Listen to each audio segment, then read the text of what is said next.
You know that feeling when you go to sleep feeling like an absolute champion of adulthood? Mm. Like you wiped down the granite counters, you ran the dishwasher, you even took out the Oh, trash. yeah. Best feeling in the world. Right. The kitchen is completely undeniably spotless.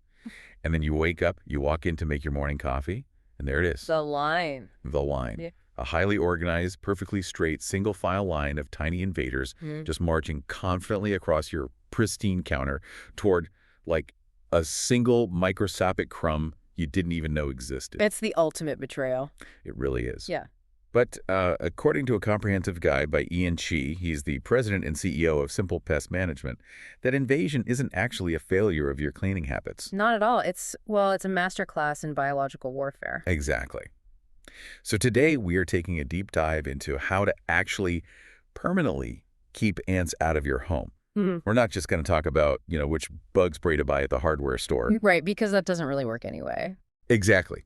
We're going to learn how to think like the enemy, understand their surprisingly complex tactics, and basically outsmart them for good. Yeah, and it really requires a total perspective shift because we tend to view a line of ants as, I don't know, a random nuisance. But from their perspective, they are a highly sophisticated organism operating this massive logistical network. Oh, for sure. And if you have a home in California, you are essentially living in prime ant real estate. Oh, 100%. I mean, whether you are in the coastal marine layers of San Diego or the dry heat of Riverside, the valleys of Sacramento, or even the colder foothills of Placer County, it doesn't matter. These colonies are constantly patrolling your perimeter. They're just running complex algorithms to test your defenses. Okay, let's unpack this, because the first step to winning this war is understanding what brought them inside the house in the first place. I always just assumed they were, hungry. Right, like they're just looking for a snack. Exactly. But reading through Ian Chi's guide, it becomes clear that it's about much more than a dropped potato chip. It's about fundamental biological survival. And they are incredibly specific about what they're hunting for. Yeah, that specificity is driven by the fact that different ant species have completely different metabolic requirements. Like they're on different diets. Exactly. So the guide notes that the Argentine ant, which is the most prolific species across all of California, is practically addicted to carbohydrates. Oh, wow. Yeah, they are hunting for sugars to fuel the high energy demands of these massive, sprawling colonies. But conversely, you have species like grease ants. Grease ants, right. They completely ignore sugar.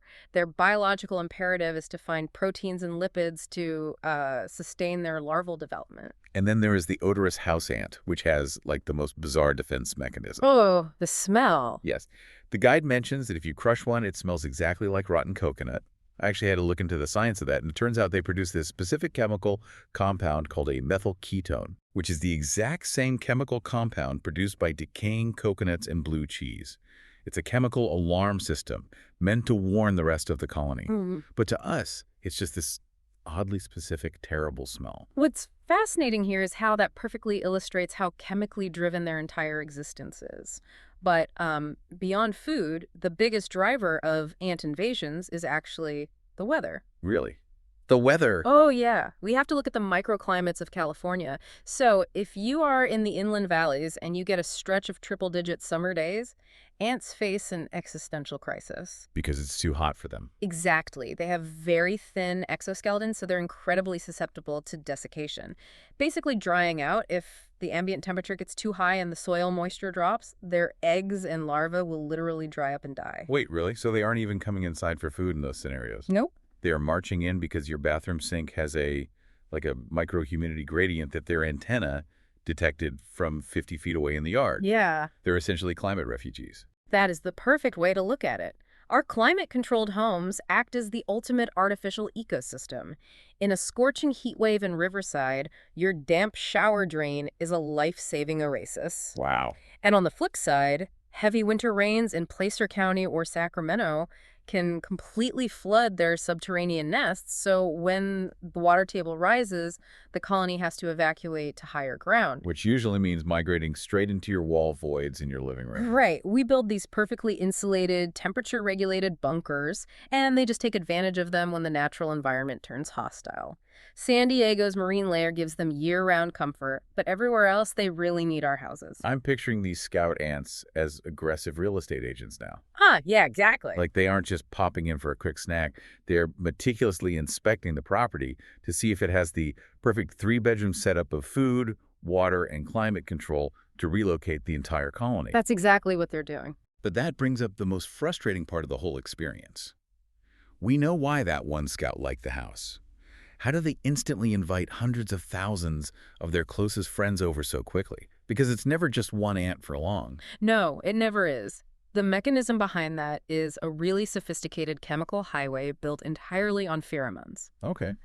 When a single stout ant finds a resource, let's say it's a microscopic drop of syrup on the counter, she doesn't just consume it and wander back.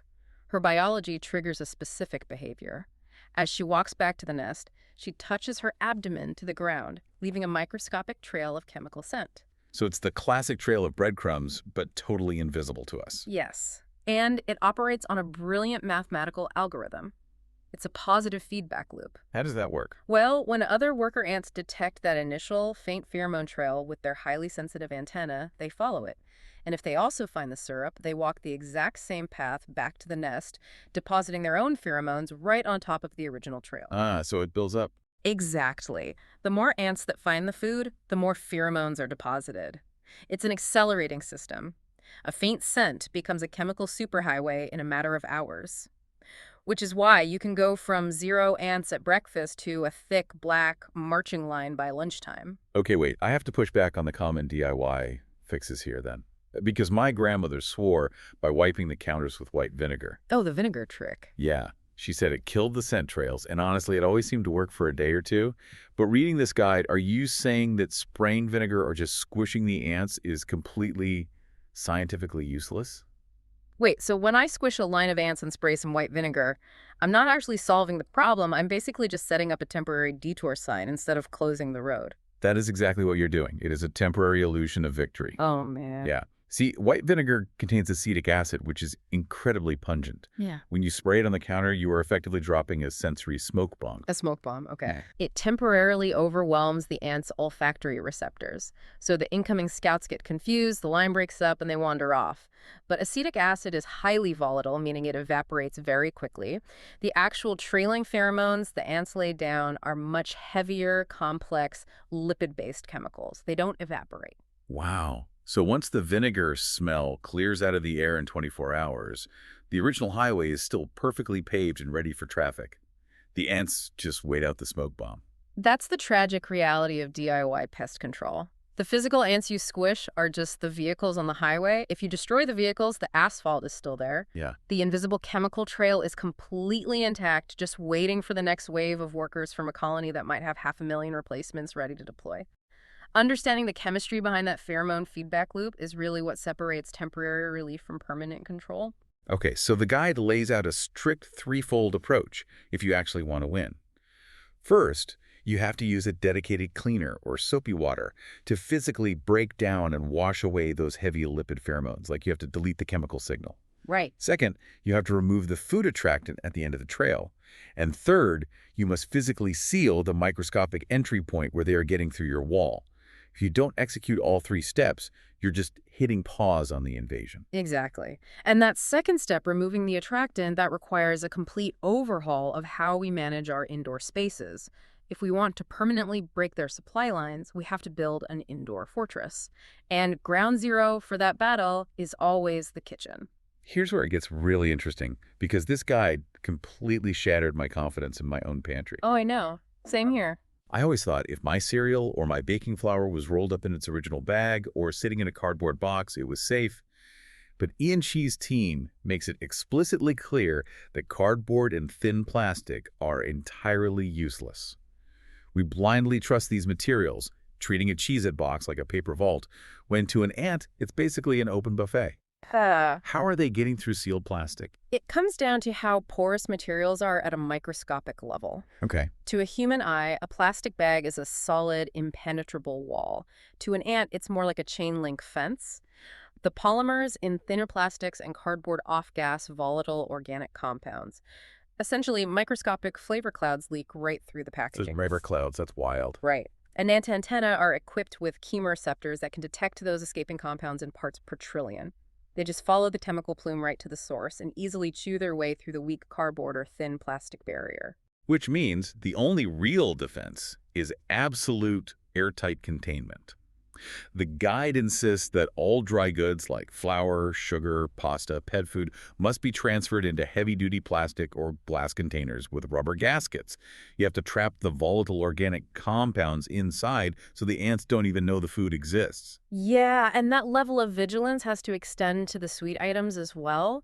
Think about a bottle of honey or maple syrup. Oh, those are the worst. We wipe the counter, but we rarely wash the bottle itself. Just the microscopic sticky residue on the outside of a honey container is enough carbohydrates to feed a scout ant and trigger a massive pheromone trail. Ugh, that makes so much sense. The guide even points out that ripe fruit sitting in a bowl on your counter is a massive liability.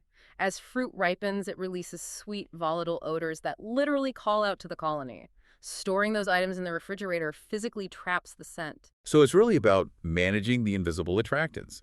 Sweeping those rogue crumbs that get kicked under the stove, not leaving a single dirty dish in the sink overnight, and even running your garbage disposal regularly. So old food isn't just sitting in the drain pipe releasing odors into the kitchen. Exactly. And the trash cans.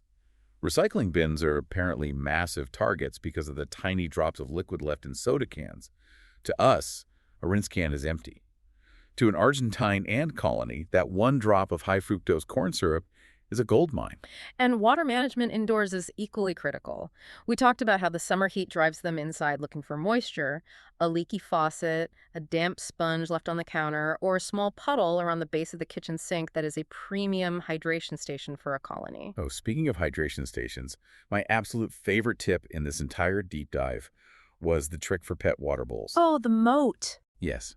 You obviously have to leave water out for your dog or cat all day, but it is a massive glowing target for ants. So the guide suggests building a moat. You take your pet's bowl and you place it inside a slightly larger shallow dish that you fill with an inch of water. You are literally building a medieval castle defense system for your golden retriever. It's brilliant. And the biology behind why that works is fascinating. Ants breathe through tiny openings on the sides of their bodies called spiracles.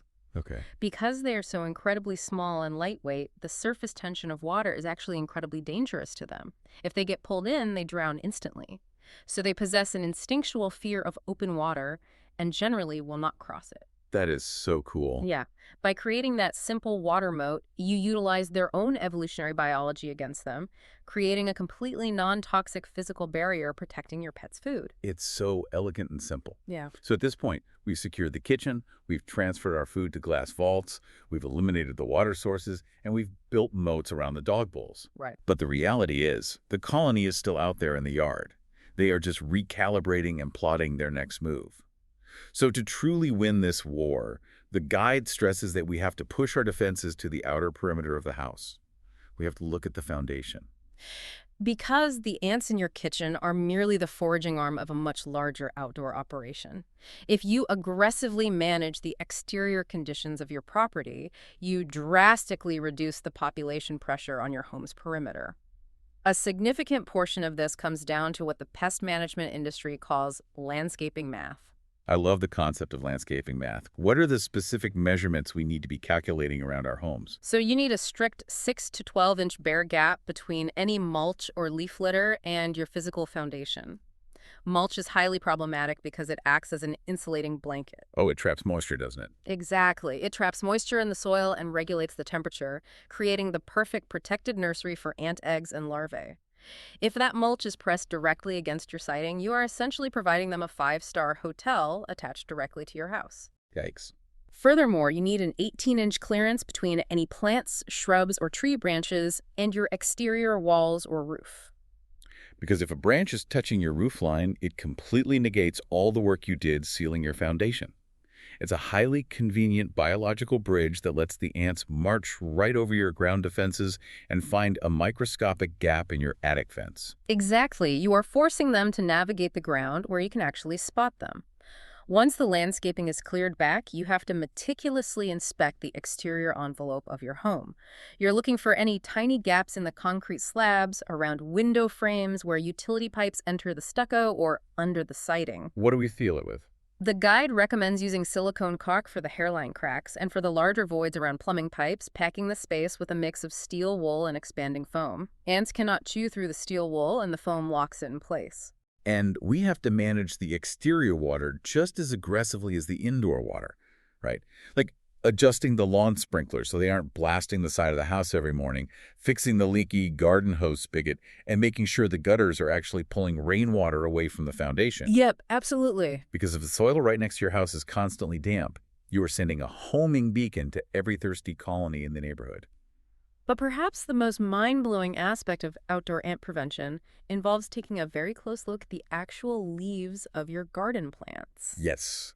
Oh my gosh, I was completely floored when I read this section. Are you telling me ants are out in my yard running agricultural farming operations? They're ranching other bugs? Yes, down to the most meticulous, calculating detail. That is insane. There are these tiny sap-sucking garden pests called aphids. When aphids feed on the sap of your roses or vegetable plants, they process the nutrients and excrete a highly concentrated, sticky sugar water called honeydew. To an ant colony, this honeydew is a premium, infinitely renewable carbohydrate source. So instead of eating the aphids, the ants literally domesticate them. It's a symbiotic relationship, but it sounds like the ants are running a mafia protection racket. That's a very accurate comparison, actually. The ants will physically carry the aphids to the juiciest, most productive part of the plant to maximize their feeding. They will stroke the aphids with their antennae to scientifically stimulate the release of the honeydew, completely treating them like dairy cows. Wow. And if a predatory insect, like a ladybug, lands on the plant looking to eat the aphids, the ants will swarm and violently attack the ladybug to protect their flock. They even clip the wings of certain aphid species to prevent them from flying away. Wait, they clip their wings? That is simultaneously horrifying and a brilliant masterclass in agricultural economics. It really is. And if we connect this to the bigger picture of pest control, it completely changes how you manage your yard. If you notice an ant problem in your house, you should go check your garden plants. Check for the aphids. Right. If you treat your roses and eliminate the aphids, perhaps by using neem oil or introducing beneficial insects, you are indirectly starving the local ant colonies. You are completely removing their primary localized carbohydrate source. Without the honeydew, the ant population crashes, which directly lowers the number of scouts aggressively probing the perimeter of your house. So what does this all mean? Like, when you pull back and look at the entire methodology Ian Shih and Simple Pest Management have laid out here, it totally shifts the paradigm of pest control. It isn't about wildly spraying chemicals under your kitchen cabinets hoping for the best. It's about fundamentally altering your environment. Exactly. It is a systematic dismantling of their survival requirements. You are removing the food attractants by understanding the microscopic porosity of packaging. You are managing moisture gradients both inside the drywall and out in the garden soil. And you are strategically breaking their chemical communication lines by understanding the physics of pheromone evaporation. You are no longer just reacting to a line of bugs. You are making your home physically invisible and biologically inhospitable to their scouts. You are officially revoking their real estate listing. I love it. Well, if you found yourself taking mental notes today about the volatile organic compounds leaking from your cardboard cereal boxes, or if you're suddenly eyeing the tree branches touching your roof, please be sure to follow and like the show if you enjoyed this deep dive. Yeah, and if you want to implement these strategies, we highly recommend diving into the resources provided by the team who inspired today's discussion. You can follow Simple Pest Management on social media for more incredible science-based tips, and definitely visit their website at www.simplepest.com. They really understand the exact biological nuances required to handle these California-specific pest challenges. We covered an immense amount of ground today, looking at everything from the chemistry of rotten coconut alarms to the brutal efficiency of aphid ranching. But there's one final piece of this puzzle that really puts the scale of this invisible war into perspective. Oh, super colony. Yeah. We spent all this time talking about how localized ant colonies use advanced chemical networks to map out our individual homes and build structural bridges to our roofs. But if you look at the Argentine ants we discussed earlier, the ones addicted to sugar, they have actually taken this infrastructure to an incomprehensible level. It's terrifying, honestly. Because of their genetic makeup and a lack of natural predators here, Argentine ants in California don't fight each other. They have actually merged into a single massive super colony that stretches 560 miles across the entire California coast. Yeah. An ant foraging in your kitchen in San Diego chemically recognizes an ant in San Francisco as family. It really makes you wonder if creatures the size of a grain of rice are capable of organizing an empire that spans half a continent. What other invisible empires are operating right under our feet that we haven't even noticed yet? Gives you chills. Next time you see that single marching line heading for a microscopic crumb, you'll definitely look at them with a lot more respect and maybe a little more fear. Thanks for joining us on this deep dive, and we'll catch you on the next one.